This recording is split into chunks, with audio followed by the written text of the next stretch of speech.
जब हम प्रेम की वाणी बोलते हैं तो सभी व्यक्ति हमसे प्रसन्न होते हैं।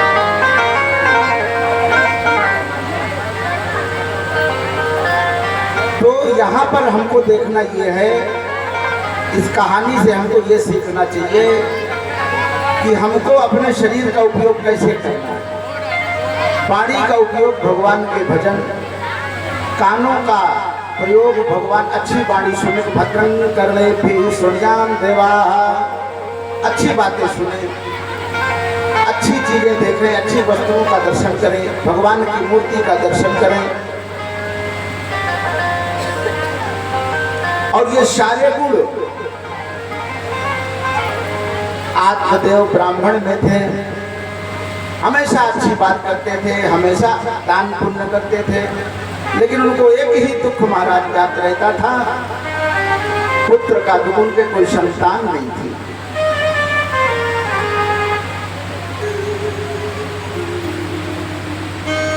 अब जब ये बात को बड़ा उनको दुख हुआ तो उन्होंने क्या किया कि मुझे घर में रहने का कोई मतलब नहीं है, जब कोई संतान ही नहीं है तो क्या मतलब है। महाराज जब दुख होता है तब भी वैराग्य आता है, चाहे वो संतान का दुख हो, चाहे वो किसी के प्रति किए गए अपमान का दुख हो, और या तो फिर अगर बड़े पुण्यशाली जीवात्मा हैं तो ज्ञान के कारण फिर उनको वैराग्य आता है, तो वो वैराग्य स्थिर वैराग्य कहा जाता है। तो एकदा सदुजो दुःखाद् गृहं त्यक्त्वा वनं गतः। इस प्रकार वो पंडित जी दुखी होकर के वन को चले गए और वहां पर जल पी करके नदी के किनारे बैठा रहा करते थे और रातों दिन चिंता में बैठे रहते थे। पानी पिला दो। तो जंगलों में महाराज जहाँ पे तीर्थ है या कारण जंगलों में भी सन्यासी महात्मा घूमा करते हैं। क्यों? क्योंकि अरण्यो सात्विको वास, जंगल में महाराज सात्विक गुण का वास होता है। इसलिए महाराज साधु संत हमारे जंगलों में प्रायः पर्ण कुटीर बना करके निवास करते हैं। तो ब्राह्मण देवता भी उसी जंगल में रहते थे। तो उधर से देखा कि एक सन्यासी उधर से गुजर रहे थे। जैसे ब्राह्मण देवता ने सन्यासी महाराज को देखा, उनके चरणों में प्रणाम करके निवेदन किया, रोने लगा और इतना रोया कि उसका कंठ अवरुद्ध हो गया। अपने दुख को बता भी नहीं पाता कि मुझे पुत्र नहीं।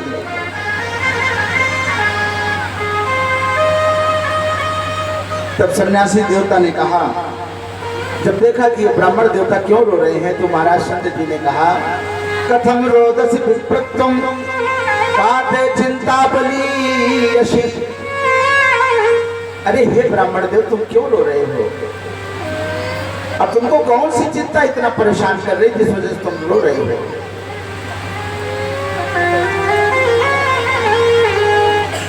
उन्होंने सन्यासी महाराज को पहले जल पिलाया। आजकल हम करते हैं क्या महाराज, घर में हमारे बुजुर्ग अतिथि जब आते हैं तो पहले उनसे कुशल क्षेम लेना प्रारंभ कर देते हैं। पहले उनको जलपान नहीं कराते, कितने दूर से आए, क्या आए, कैसे आए, तुरंत ही अपने काम को रखना प्रारंभ कर देते हैं। बहुत बड़ा दुर्गुण है महाराज। शास्त्रों की मर्यादा है कि जब भी कोई सुदूर से चल करके आपके सब्जी कटावे, आपके घर आवे, अतिथि बनकर आवे, तो पहले जो भी आपके पास रूखा सूखा हो उसका सत्कार करना है। नहीं पूछे तो एक लोटा जल ही उसको पिला दीजिए। उसके बाद अपने अंतःकरण में जो आपके प्रविष्ट वेदना हो उसको उससे निवेदन करें। वैसे ही ब्राह्मण देवता ने भी किया। भाई वैदिक ब्राह्मण थे,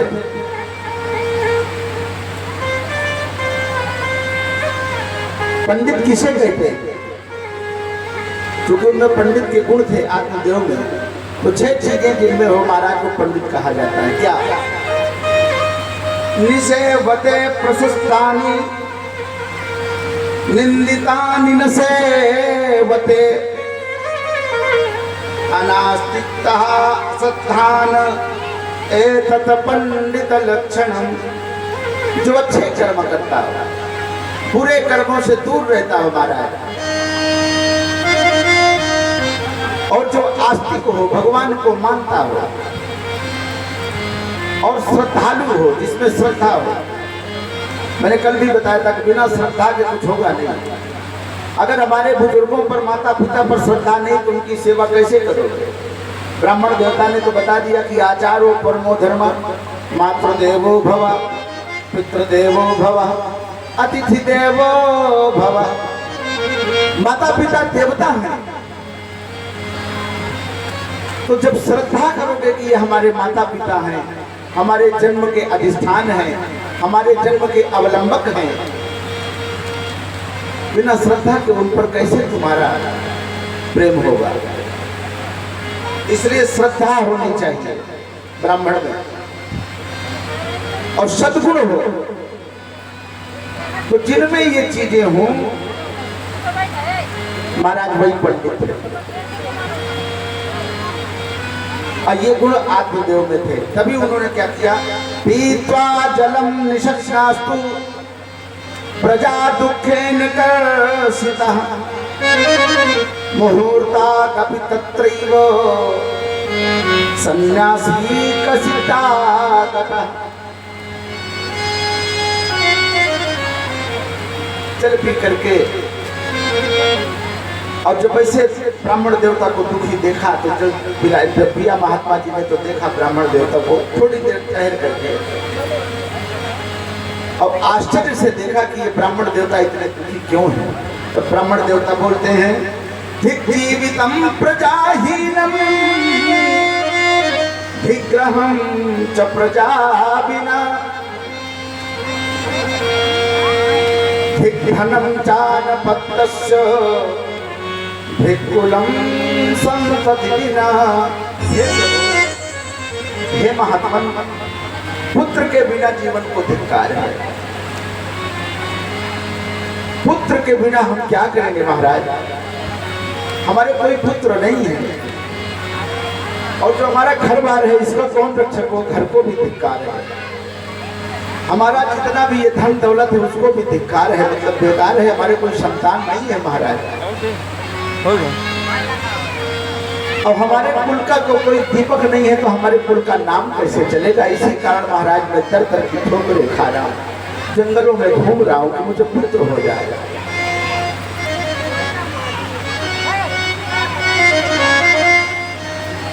महाराज मैं इतना बड़ा दान करता हूँ, पुण्य करता हूँ, धर्म करता हूँ, फिर भी मुझे किसी प्रकार से पुत्र की प्राप्ति नहीं होती। हमारा जो बहुत पाल्यते यमया धेनु सा बंध्या सर्वथा भवे।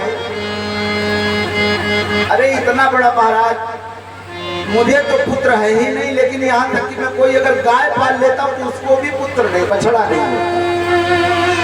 इतना दुर्भाग्य है मेरा महाराज। घर में अगर मैंने गाय पाल लिया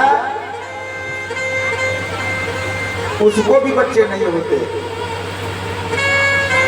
अब ऐसा कह करके आत्मदेव ब्राह्मण सन्यासी महाभाग के चरणों में लिपट करके रोने लगे, प्रणाम करके अपने शब्दों को बारंबार प्रणाम करके कहा कि हे महात्मन, ऐसी कोई कृपा करिए कि जिससे मुझे पुत्र रत्न की प्राप्ति हो जाए, जिससे मेरा कुल का दीपक, जिससे मेरा कुल चलने लगे।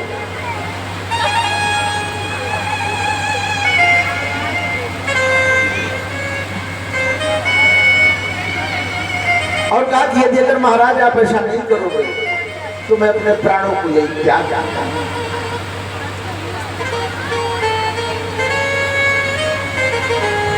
साधु का स्वभाव, महात्मा का स्वभाव तुरंत द्रवीभूत हो गए।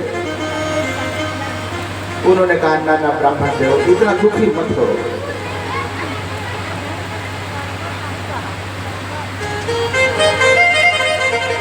क्यों? कि संत हृदय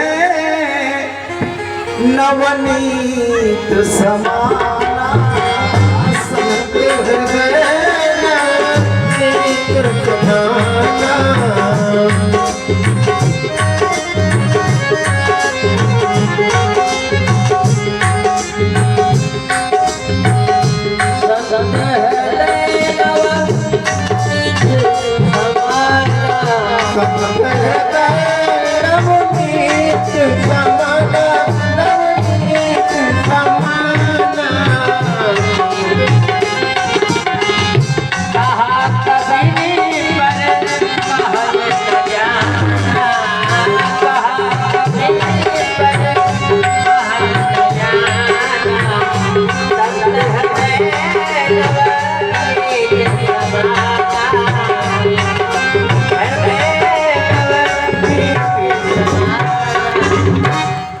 बोलो जय श्री कृष्ण।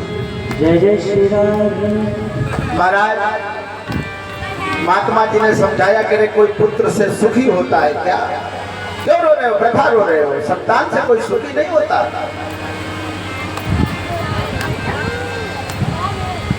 कंस के पिता कंस से सुखी थे क्या? रावण के पिता रावण से सुखी थे क्या?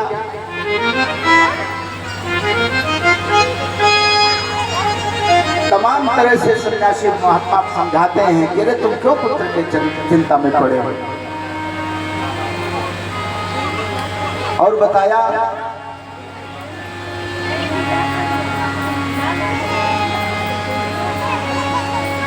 कि द्रव्याणि भूमौ पशुपश्च गोष्ठे,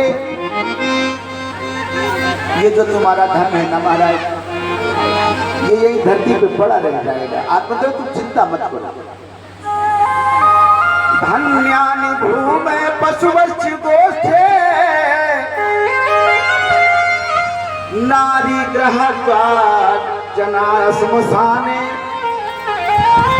अरे जिसके लिए तुम चिंता करते हो ये यही पड़ा रह जाएगा। और ये जब जितना भी तुम्हारा ये सब कार बंगला गाड़ी मोटर इत्यादि सब जो देख रहे हो ना महाराज, ये सब यही के यही धरे रह जाएंगे। नारी ग्रहद्वार, और कैसे आपका शरीर छूटेगा महाराज? तो ये नारी जो धर्मपत्नी है केवल घर के आंगन तक ही विलाप करता है, ये भी आपके साथ नहीं जाती महाराज। प्रथा सब कर रहे हो, इतना क्यों चिंता करो? अजना श्मशान। और ये जो समाज के जितने भी हमारे बंधु बांधव भाई हैं, श्मशान घाट तक ही जाएगा।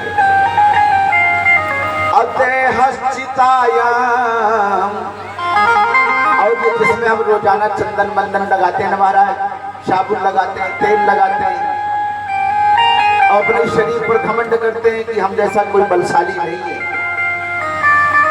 महाराज, ये भी आपके केवल चिता तक ही साथ जाएगा। तो आपके साथ जाएगा क्या? धर्मानुगो गच्छति जीव एका। महाराज ये जीवात्मा के साथ केवल धर्म ही जाता है। इसलिए हे ब्राह्मण देव, आप तो ज्ञानी हैं, पंडित हैं, विप्र हैं, प्रथा शोक कर रहे हो।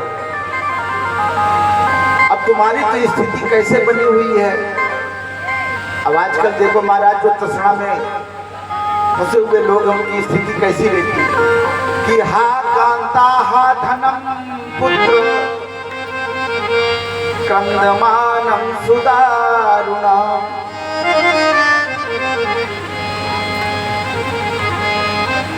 अमांडूक इव सर्पेण, जिस प्रकार से मेढक सर्प के गाल में जब फंस जाता है, सर्प के गले में जब फंस जाता है, सर्प जब उसको पकड़ लिया तो महाराज वो टर टर वहीं से चिल्लाता है मृत्यु के गाल में। और जैसे उसको कोई विषय दिखाई दिया, उसका भोजन दिखाई दिया, तो फट से जीभ निकाला, उसका आहार कर लिया।